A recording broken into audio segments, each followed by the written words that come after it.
Заповядайте, заповядайте тук. Заповядайте. Здрасти, здрасти. Добре дошли, заповядайте. Добър ден, да кажа. Как сте? Така, вие сте от кой до кой клас сте?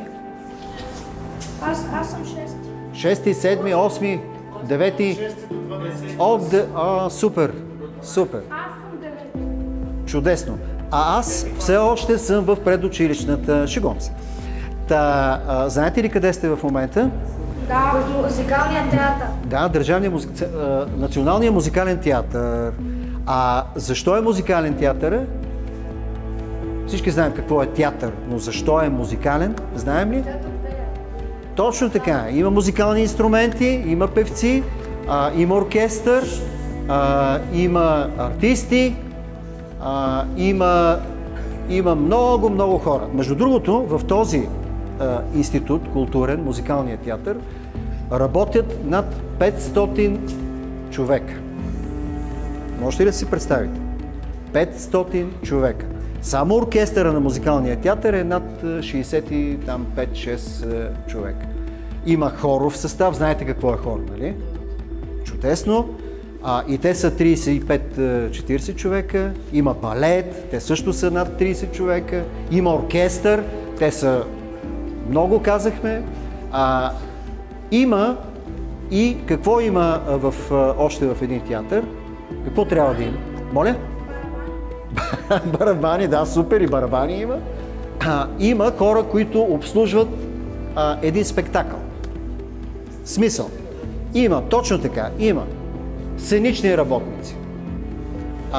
Има хора, които се занимават с осветлението.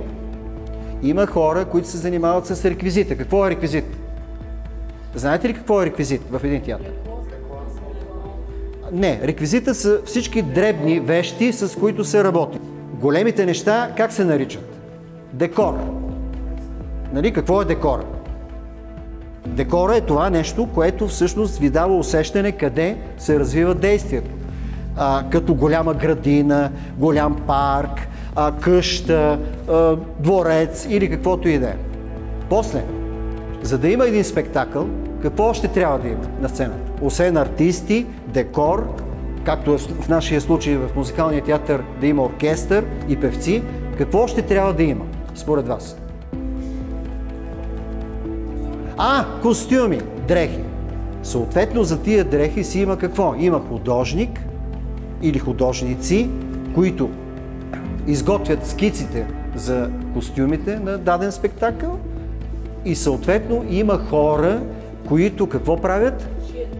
Шият тези костюми. Супер!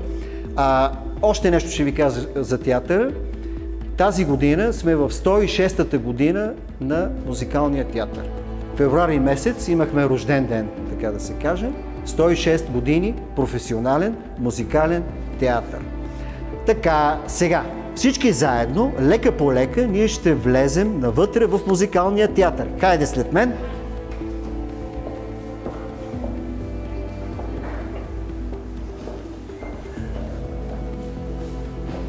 Както видяхме, от външното фоайе на театъра, където аз ви посрещнах и там, където е касата на театъра, направихме 10-15 крачки и влязахме къде?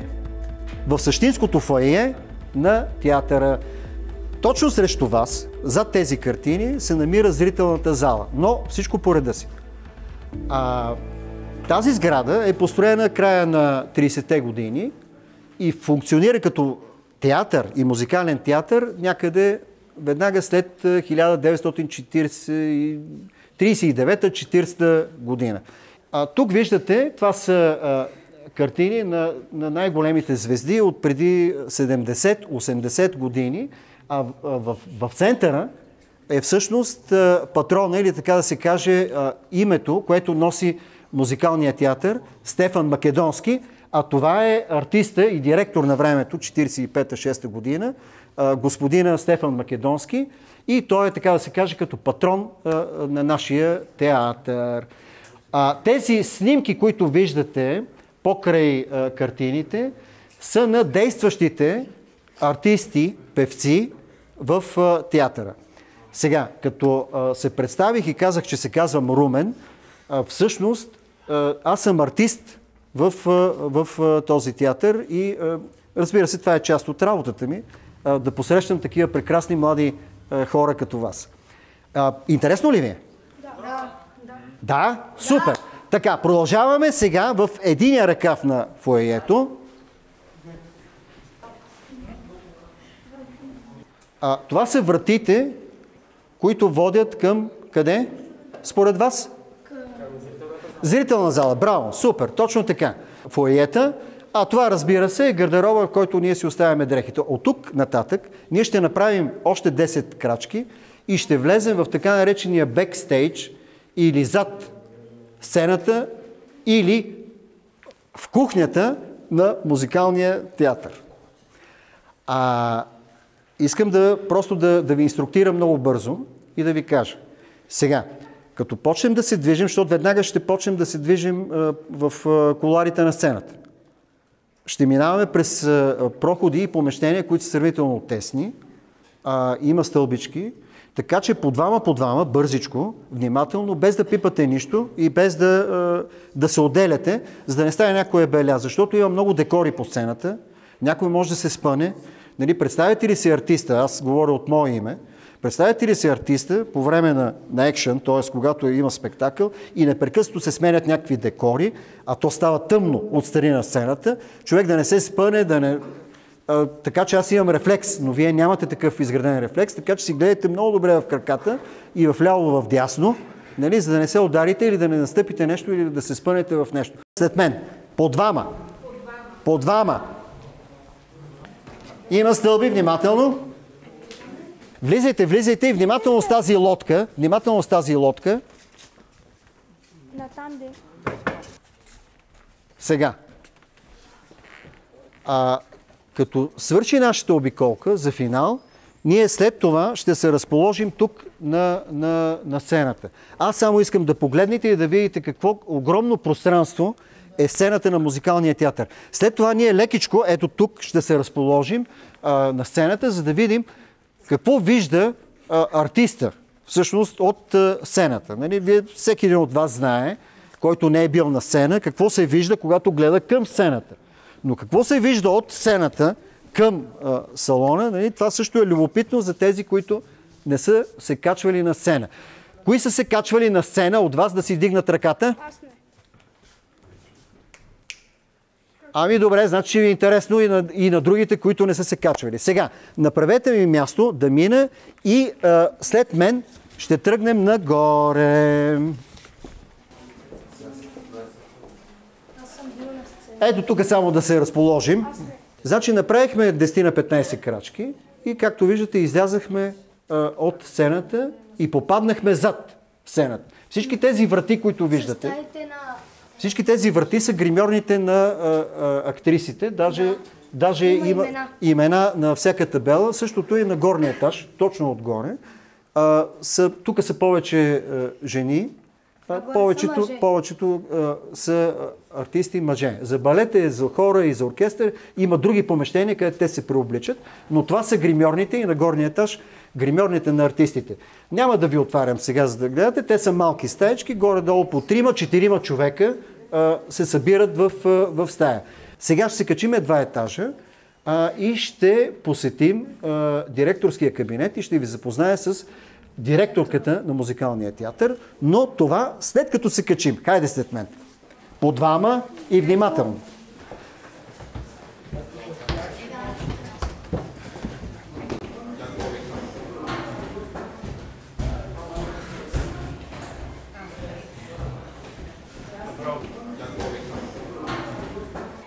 Сега, правим няколко крачки и влизаме в кабинета на директорката на музикалния театър, госпожа Еделина Кънева. И аз искам да ви запозная с нея. Тя предполагам, че има някаква... ето я! Виждам, да. Защото съм висока.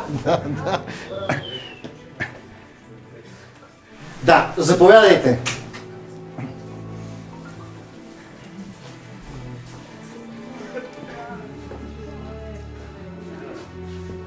Ники, здрасти.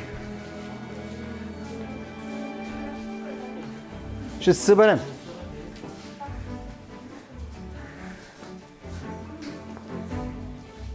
Здравейте, добре дошли. Много ми е приятно да ви посрещна в моя кабинет, който виждате, че е много голям. Защото тук трябва да се събират много хора, които да решават важни неща. Първото, което трябва да решим, е как се прави един спектакъл. Един спектакъл започва да се прави, когато си поканил режисьор, поканил си сценограф. Сценограф е човека, който прави художник, да. Художник по костюмите. Ние имаме технически директор, който знае как да се построят декорите, но първо идва така наречения екип. Сценограф, художник по костюмите, режисьор и диригент. Аз си ви подготвила първо един жив художник. Ето го, това е нашия художник на театъра, Николай Николов, който е сценограф и който по хубаво и щастливо стечение на обстоятелствата заедно тук сме ви приготвили един макет. Това е макета на представлението, чиято премиера, първо представление, да, ще бъде на 1 ноември по случай Денят на народните будители.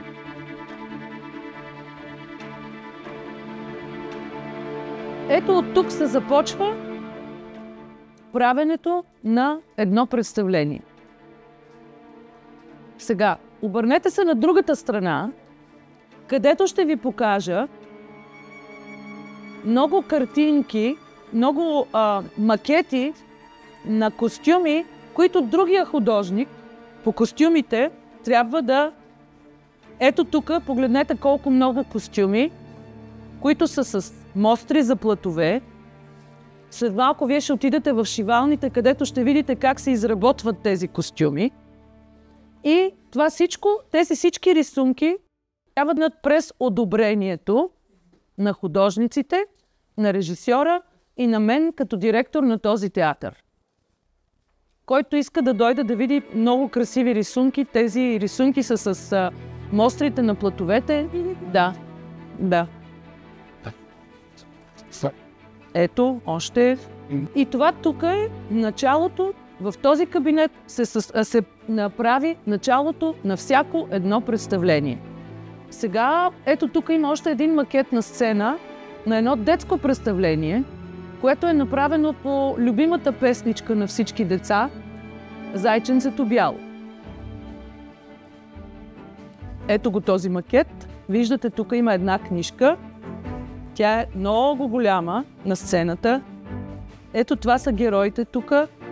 Това са едни завеси. Завеси, много големи завеси, на които пише Зайченцето бяло. И това е декора на представлението. Сега, ако искате, вече можем да отиваме в дамската шивалня, за да видите как се изработват дамските костюми. После ще отидете в мъжката шивалня, където се изработват мъжките костюми. И най-накрая той ще ви заведе в нашия гардероб, в който има 17 000 костюма. 17 000 костюма. Можете ли да си представите колко много е това? Хайде, да отиваме.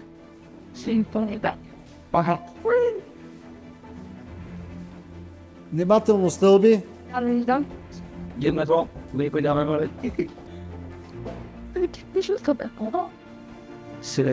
Да, тук е барчето ведомственото на театъра, но то не работи, защото има профилактика, така се случи. Иначе щеше да е забавно, но...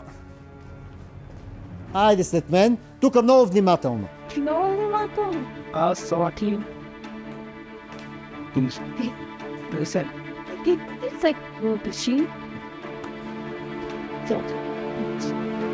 Приятели, вътре ли сме?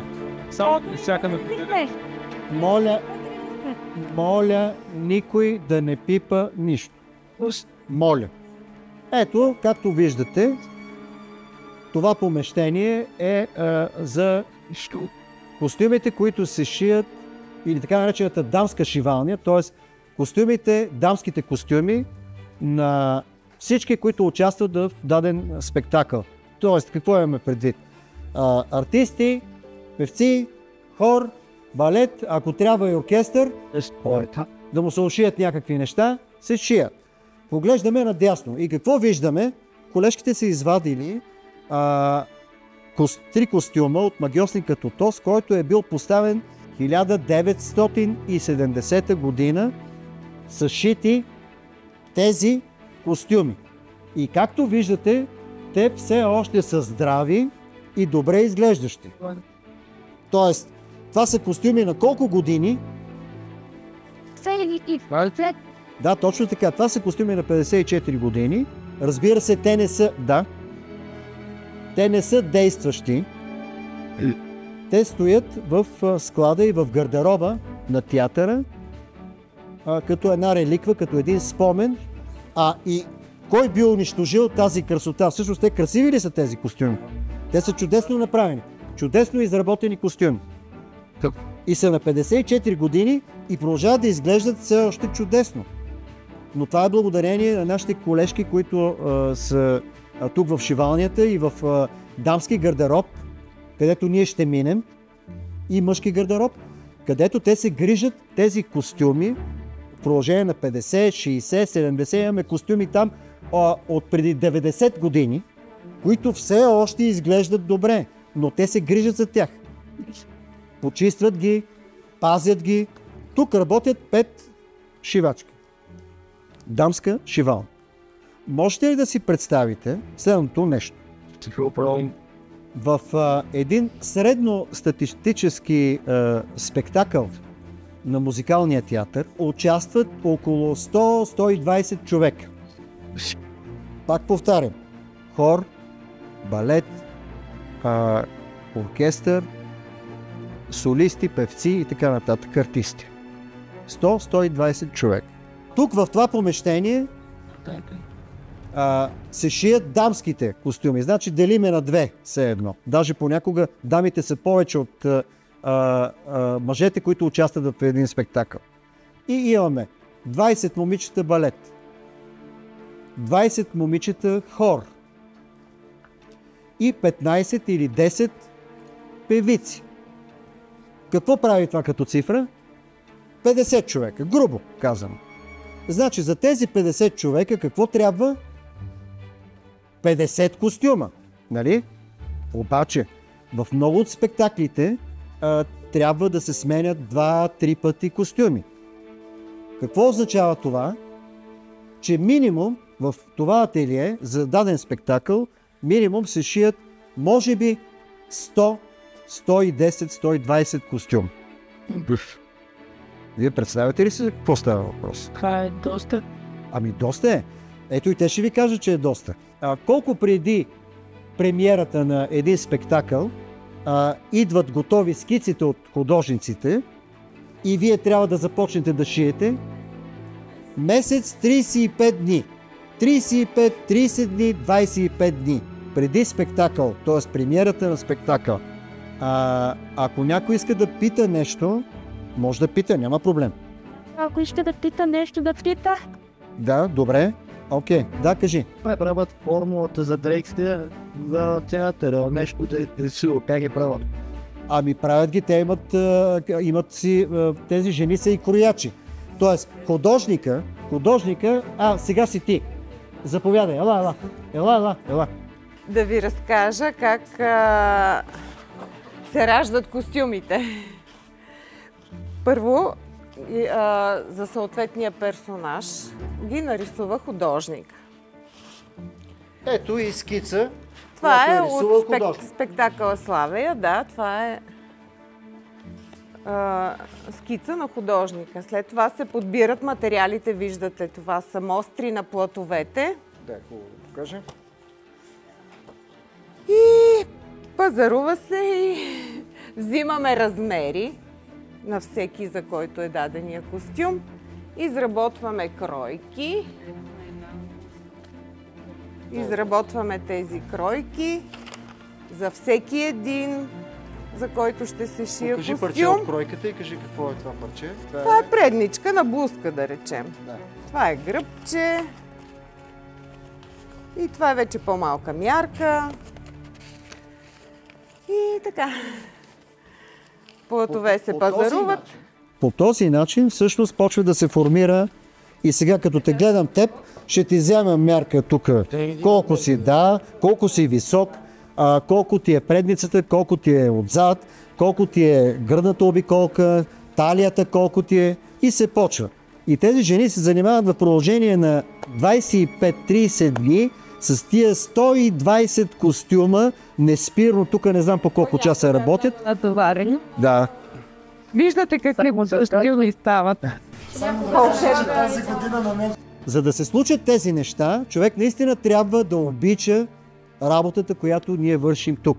Както виждате, 120 костюма за 25 дни, ако няма любов, няма как да се случи. Така че музикалният театър се случва единствено и само заради любовта към това, което правим. Сега, от тук, ние ще се качим пък в мъжка шивалня, за да видим там какво е положението. Нека да благодарим на нашите чудесни домакини. Благодарим ви. Чао и до скоро!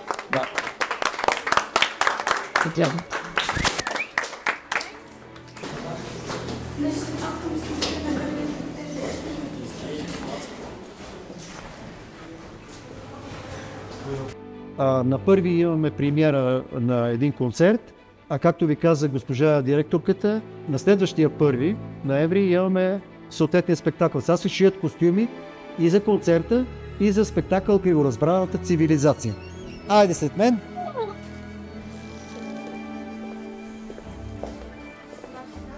Сега, приятели, влязахме ли? Тук ли сте? Да, всички. Скъпи приятели, ние влязахме къде? В мъжката шивалня. Тук Шиваш. шивашко ателие, да, мъжка шивалня. От тук отново да броиме колко човека работят. В... Колко? 4. Един крояч и 3 шивачи. Така, значи тук работят 4 човека. Един крояч, разбрахме се кой е крояча, нали? Който прави уния моделчета на парчета, които са, и след това се събират на цяло. И 3, и 4 шивачки или 3? И 3. Значи тук в това ателие, какво се случва? Работят 4 човека. Тоест с един по-малко от дамското ателие. Колко костюма средно се шият за един спектакъл? Средно. Мъжки. Някъде около 100-110. Мъжки. Да, ето, чувате ли? 230. 230 костюма. Ама те не са някакви прости костюми. Тоест не е така елементарна риска, с каквато аз съм облечен. А костюми с допълнителни аксесуари, с сложни кройки. Нали, предвид, ако се гони епоха, т.е. искаме да пресъздадем точна епоха, видяхте колко е сложен един костюм. Ако, например, играят нещо по-старо, трябва да е по-стар. По-стар костюма, да изглежда по-стар. Точно така. Ако е за по-студена епоха, например, за преди студените епохи, трябва да е по-дебело. Чудесно, ето. Така че, т.е. какво се оказа? 9 момичета, долу 5 и тук 4, шият средно по 230 костюма за един спектакъл на музикалния, за премиерата на един спектакъл на музикалния театър. Някой има ли въпроси? Ако не, да продължаваме към следващото място, на което ще отидем. Сега, нека аз да мина с Криси заедно преди вас. Дайте ми път. Влизаме в едно място, което се нарича... Какво се нарича? Вход забранен. По принцип, тук е едно от местата, където е забранено да се влиза. Тук има костюми още от 90 няколко години. От преди 90 години. Задачата ми е, тя ви подсказа госпожа Кънева, но моята задача е следната. Когато излезем, тук ще спрем и аз ще ви питам нещо. Айде след мен. Ще видим много и за съжаление бързо ще се случи, много и най-различни костюми. От много години има и действащи костюми, т.е. костюми, които са от спектакли, които се играят. и огромен брой, които отдавна вече не се играят тези спектакли и тези костюми се съхраняват тук. Айде след мен. Поли? Добър ден. Да. Добър. Дай по един, аз съм ги накарал. Дай след мене. Криси, лекичко. Айде.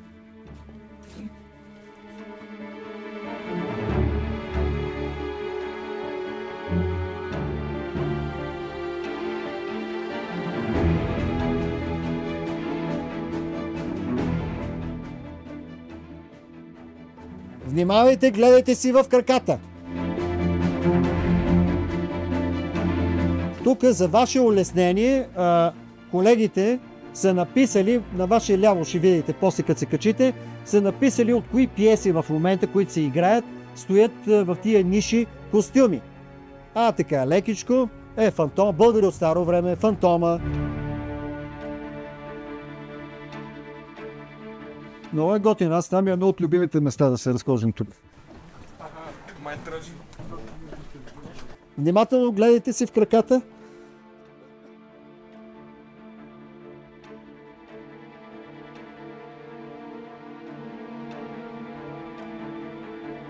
Само да обърнем внимание. На ваше ляво, тук виждате и други аксесуари. Шапки, нагръдници, всякакви неща, нали, такива допълнителни, които украсяват един костюм. Така че не само костюми има, но и тези елементи, които участват в формирането на целия костюм. Всички ли сме тук? Да. Трипали сме тук. Така. Сега, задачката е, тя подсказа госпожа Кънева, но аз да ви питам. Според вас, колко костюма има на... 1300. Значи много точно казано.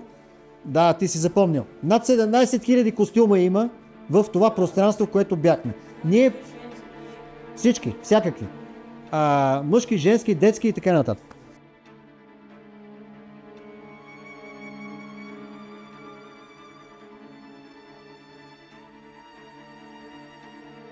Заповядайте в полукръг тук около масата. Яката част, да. Сега, както се разбрахме, ето ние влязахме в така нареченото ателие на художниците. Това е моето едно от любимите ми места.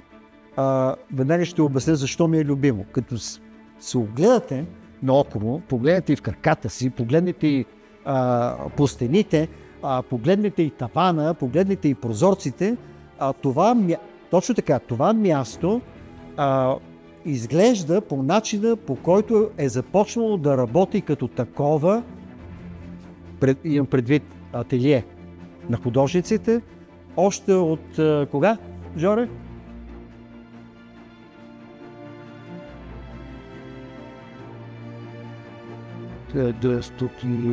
И 441. Да, и аз така им казах, не съм ги подвел.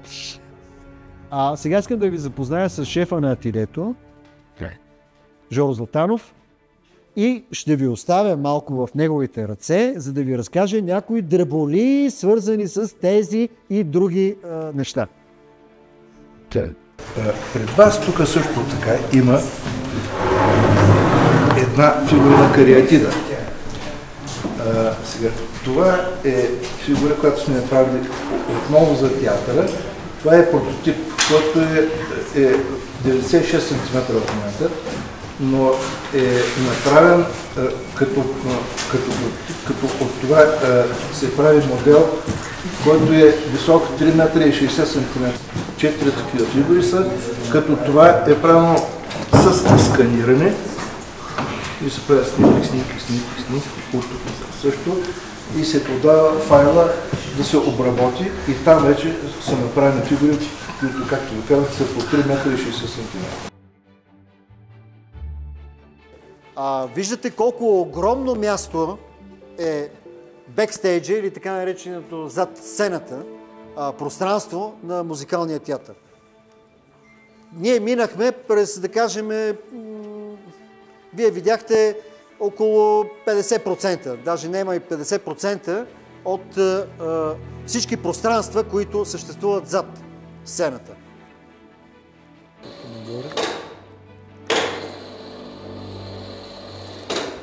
Това е свръхгорна механизъм.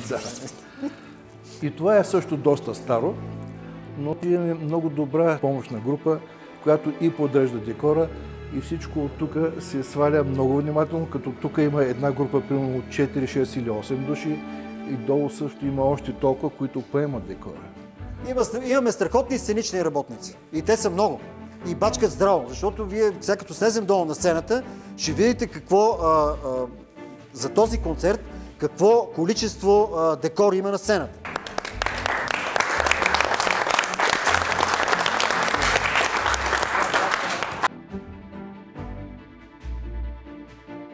Айде след мен. Внимателно, тук има едни стълбички.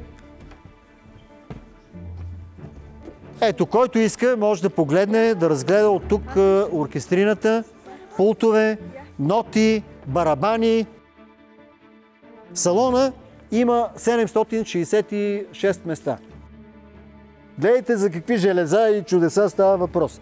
Цялата тая конструкция, предполагам, че тежи около 3,5-4 тона. Всичките неща. Железа, шикми, партикабли, стълби и така нататък. И тия момчета, дето говорим за сценични работници, тук като едни юнаци всеки ден променят средата, която виждате в момента. Утре ще е друго, в други ден ще е друго. А всичко това трябва на ръка да се разглоби, да се... Тихо! Тихо! Свършваме още малко. Знам, че ви е много интересно. След малко приключваме. И за да сме наясно, се обръщаме, за да видим публиката. Тоест, в този момент аз съм публиката, а вие сте актьорите. Ето така, всъщност, това виждаме ние, артистите, които сме на сцената. Дали сме там на стълбите, дали сме отзад, отгоре, няма значение. И за да имате някаква представа за цялото пространство, ще ви кажа някои изречения и повече няма да ви занимавам с технически неща, но ако ви е интересно. Имаме ложи. Директорска ложа и тази се води президентска ложа. Те са горе, ляво, дясно. Имаме и малки ложички пред първи балкон. Кое е интересното? Интересното е, че от авансцена, т.е. от началото, където почва оркестрината, до дъното на руд хоризонта, така наречения дъното на сцената, колко метра е според вас? 21. Колко според вас е широчината на портала? Т.е. какво беше портала? Ето това нещо. 11 метра. Браво, 10 и 27. Специално съм ги мерил заради вас. Колко е височината от портала до тук? 6 метра. Колко е височината от тук? Все едно сме на кота 0. До горе уния лампи, дет се виждат. 20 метра. 20 метра и малко. Според вас, понеже не го виждаме, но аз го знам, от тук до дъното на сцената колко метра има? 5 метра. 6. Право, точно така. Почти 6 метра. Може да си представите, нали? Виждате какво е това огромно пространство. 6 и точно колко? Почти. 5 и малко.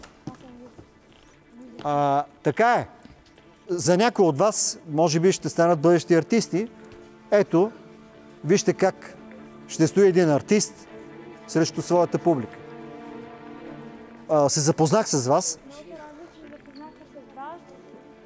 И се радвам, че бяхме заедно. Да кажем, че ние се радваме, че... И както каза